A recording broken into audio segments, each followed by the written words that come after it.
ان کے ٹھہرائے ہوئے شریک نہیں بلکہ وہی اللہ ہے جس نے قسم قسم کے باغ پیدا کیے ہیں۔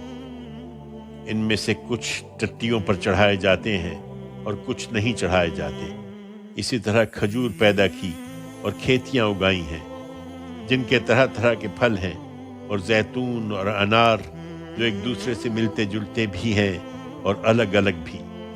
ان کی پیداوار میں سے کھاؤ جب یہ پھلیں، اور ان کا حق ادا کرو جس دن یہ کاٹے جائیں، اور بیجا نہ اڑاؤ، اللہ اس طرح اڑا دینے والوں کو پسند نہیں کرتا۔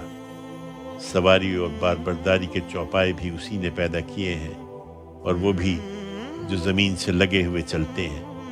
اللہ نے جو کچھ تمہیں بخشا ہے اس سے فائدہ اٹھاؤ، اور شیطان کے نقش قدم کی پیروی نہ کرو، وہ تمہارا کھلا دشمن ہے۔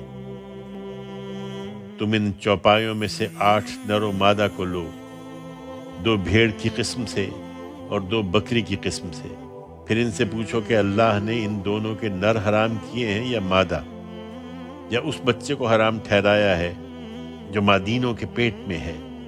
مجھے کسی سند کے ساتھ بتاؤ اگر تم سچے ہو۔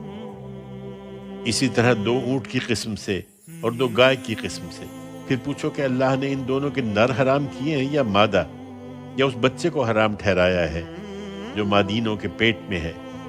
کیا تم اس وقت حاضر تھے جب اللہ نے تمہیں اس کی ہدایت فرمائی تھی؟ پھر اس شخص سے بڑھ کر ظالم کون ہوگا جو اللہ پر جھوٹ باندھے اس لیے کہ بغیر کسی علم کے لوگوں کو گمراہ کرے؟